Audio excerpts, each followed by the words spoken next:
Nous sommes sur le salon de la 25e heure du livre au Mans avec Laure Manel pour son livre La délicatesse du homard, c'est aux éditions Michel Lafon. Bonjour.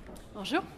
Alors votre livre est une rencontre entre deux personnages, une jeune femme perdue, sans vie sur un rocher et son sauveur, un homme qui la recueille. Dites-nous-en un peu plus sur votre livre. Oui, donc il s'agit de François qui est directeur d'un centre équestre dans le Finistère Nord, donc face à la mer d'Iroise. Et lors d'une promenade à cheval, il tombe sur une femme plus ou moins inanimée, en tout cas dans un état physique et psychologique pas très bon. Et donc il décide bizarrement de la recueillir chez lui le temps qu'elle aille mieux.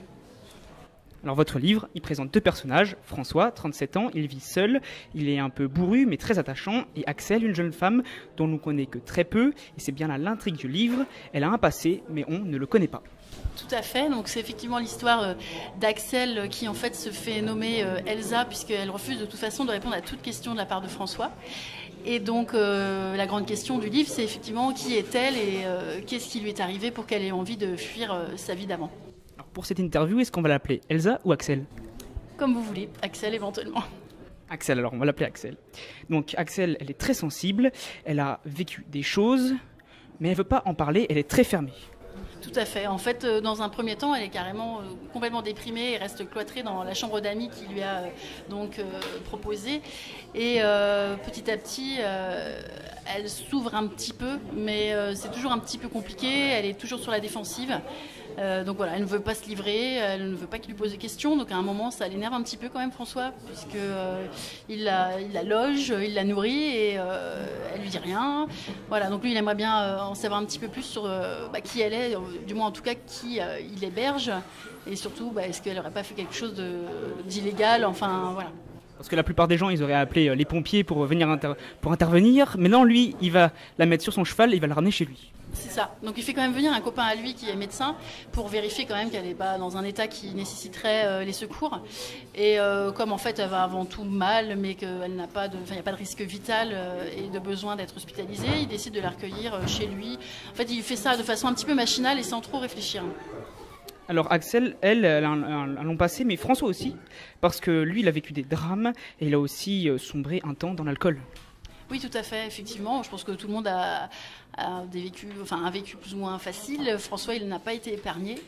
Donc, il a sans doute vécu des choses moins dramatiques qu'Axel, mais malgré tout, effectivement, il a de bonnes raisons d'avoir eu, en tout cas, à un moment, un passage très difficile qui, effectivement, l'a amené à tomber dans l'alcool. Mais par contre, quand on est au début de l'histoire, on a bien compris qu'il est sobre à présent, mais voilà. Alors François, il vit à la campagne, en Bretagne, dans un centre équestre. C'est un univers que vous connaissez et qui vous tient à cœur ? Oui, alors pour ce qui est du centre équestre, j'en ai fréquenté dans ma jeunesse puisque j'avais la passion d'équitation et du cheval. Et puis pour ce qui est du site et du décor de la Bretagne, notamment le Finistère Nord, effectivement c'est une région que j'ai appris à découvrir et pour laquelle j'ai eu un vrai coup de cœur, que j'ai beaucoup prise en photo, que j'ai donc arpenté. Et je pense que ça se ressent un petit peu dans le roman. Moi je cherchais en fait un décor assez sauvage, un lieu assez retiré, voire très retiré. Et quand je me suis trouvée là-bas sur ces lieux-là, je me suis dit c'est forcément là que va se passer mon histoire.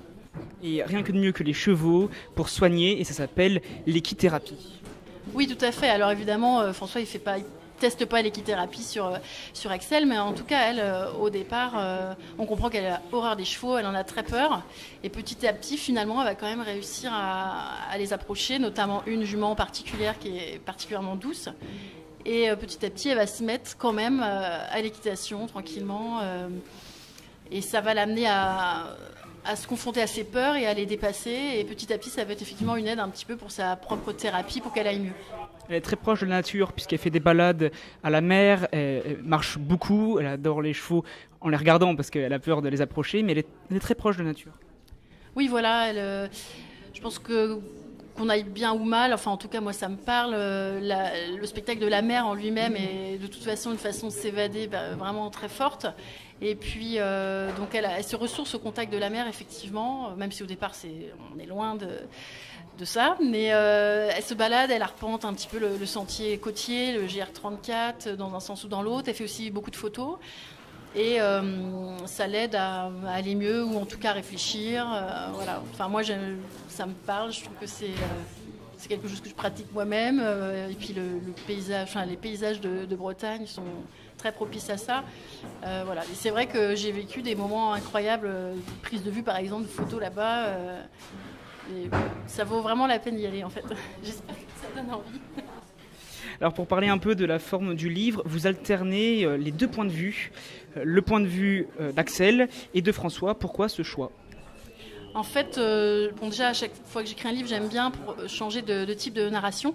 Effectivement, là j'ai choisi la narration à deux voix parce que pour moi elle était particulièrement bien adaptée à mon roman, à l'intrigue, puisque l'avantage c'est qu'on peut voir l'histoire avec les deux points de vue, parfois sur une même scène vue par les deux en alternance. Parfois il y a certaines scènes qui sont vraiment coupées en deux, on commence avec le point de vue de François et ça glisse vers le point de vue d'Elsa, Axel, et donc c'est un choix. Je pense que ça permet de voir déjà les deux caractères, de voir un peu comment ils s'expriment et comment ils ressentent les choses chacun. Parce qu'on voit les deux points de vue et ça c'est vraiment très intéressant. Vous abordez aussi un sujet, c'est la disparition volontaire, un sujet qui est assez méconnu mais qui existe vraiment. Oui, voilà, en fait le démarrage de mon roman, de l'intrigue, c'était, j'ai lu un dossier sur les gens qui choisissent de disparaître volontairement et qui se font complètement oublier de leur famille, qui se font même des fois passer pour morts et donc ils quittent tout, y compris parfois leur propre identité. Ça m'a vraiment interrogée sur qu'est-ce qui peut pousser quelqu'un à faire ça, parce que je pense que c'est quand même étrange. Il y a des gens, ils sautent dans un train, ils partent, voilà. Et donc Axel, c'est le choix qu'elle a fait de partir complètement, de s'éloigner au maximum de Lyon et donc justement le principe du livre c'est l'intérêt du livre c'est de savoir finalement pourquoi elle en est arrivée là, parce que c'est vraiment une question moi que je me suis posée, comment on peut en arriver à ça. Je pense que tout le monde n'est pas capable de partir comme ça et voilà, alors j'ai brodé toute une intrigue pour que voilà, le mystère soit levé et puis pour qu'on comprenne les vraies raisons d'Axel. Parce qu'elle part sans permis, sans carte d'identité, sans carte vitale, sans rien. Elle arrive chez lui avec juste un tout petit sac à dos et elle a presque toute sa vie dedans en fait. Oui, voilà, toute sa vie. Enfin, ça se résume à vraiment pas grand-chose. Elle a pris quelques vêtements. Elle a pris évidemment de l'argent parce qu'elle a fermé son compte avant de partir. Donc, elle a quand même du liquide avec elle. Mais sinon, elle a quasiment rien. Alors, effectivement, on découvrira après dans le roman qu'elle a quand même laissé un carton chez une amie à elle. Mais au début, elle a absolument rien. Elle veut vraiment se couper de tout ce qui faisait son passé. Il lui reste qu'une amie et c'est une seule amie. Et c'est elle qu'on va retrouver après. Alors, sans dévoiler le livre, bien sûr. Mais elle a quand même un tout petit lien encore avec son passé. Oui, c'est le seul lien qui lui reste. D'ailleurs, cette personne est la seule à être au courant qu'elle a choisi de disparaître. Alors, le passé des deux héros est lourd, mais vous écrivez cette phrase qui est un peu philosophique. À vivre dans le passé, tu empêches le présent et tu ne construis pas l'avenir. Oui. D'où vient cette phrase ? Je pense qu'en même temps, elle n'a rien d'extraordinaire. Je pense qu'effectivement, oui, elle est sans doute vraie. Je pense qu'effectivement, quand on est trop cristallisé sur le passé, sur les blessures du passé, parce qu'on en a tous plus ou moins, on ne peut pas trop avancer. Enfin, voilà, on reste un peu coincé dans un temps ancien. Et donc, il faut arriver à dépasser ça pour se tourner vers l'avenir et arriver à construire quelque chose ou évoluer tout simplement. Et il faut aussi lâcher prise, parce que c'est ce que propose François. Il faut savoir vivre et prendre le temps et ne pas se prendre la tête. Oui, voilà. C'est vrai que François trouve des fois Axel vraiment trop cérébral et se pose trop de questions. Et lui, il essaye un petit peu de la faire réagir, quitte à la malmener un petit peu pour qu'elle s'ouvre un peu. Et puis surtout, elle laisse le passé de côté et qu'elle pense plutôt à son futur. Voilà. Dans votre livre, on peut le décrire comment ? Une histoire d'amour ? D'amour, mais pas que, on va dire, parce que je trouverais ça assez simpliste de le réduire à ça, puisque il y a quand même tout le pan du mystère qu'on cherche à découvrir et qui apporte un certain suspense à l'histoire. Voilà. Après, il y a aussi des propos plus ou moins psychologiques. Il y a tout le thème du secret de famille qui est abordé, donc c'est loin d'être juste une romance, effectivement. Et puis, c'est pas forcément une histoire d'amour facile aussi qui se met en place. Donc, voilà. Après, il y en a aussi qui le caractérisent de livre feel good parce que malgré tout, malgré les sujets assez difficiles qu'il aborde, eh bien, il est considéré comme un livre qui fait du bien. Et à part l'épice, est-ce qu'il y a des choses qui correspondent à votre vie, que vous avez vues, vécues, ou d'autres personnes ? Oui, alors je pense comme beaucoup d'écrivains, je m'inspire à la fois de ce que j'ai vécu moi-même et de ce que vivent les gens autour de moi ou ce que je peux lire dans des magazines ou mes amis, enfin tout le monde. Je pense que tout est source d'inspiration. On a parlé du passé, mais le futur, votre futur à vous, vos prochains livres, est-ce que vous avez déjà écrit, est-ce qu'il y aura une prochaine publication, d'autres projets? Oui, tout à fait. Donc là, bientôt, début novembre, je publie un recueil de textes en auto-édition, puisque à la base, je viens de l'auto-édition. J'avais écrit 2 romans avant. Et au mois de mai, sera publié mon prochain roman avec Michel Lafon. Donc voilà, que je suis en train d'écrire en effet. Est-ce que vous pouvez nous en dire un tout petit peu plus, une toute petite phrase résumant le livre pour donner envie aux prochains lecteurs, ou ceux qui ont déjà lu celui-ci? Je pense tout simplement que ce sera sans doute à nouveau un feel good, peut-être avec un peu moins de mystère, mais un peu plus d'autres choses. D'accord, on l'attend avec impatience. Merci beaucoup. Merci à vous.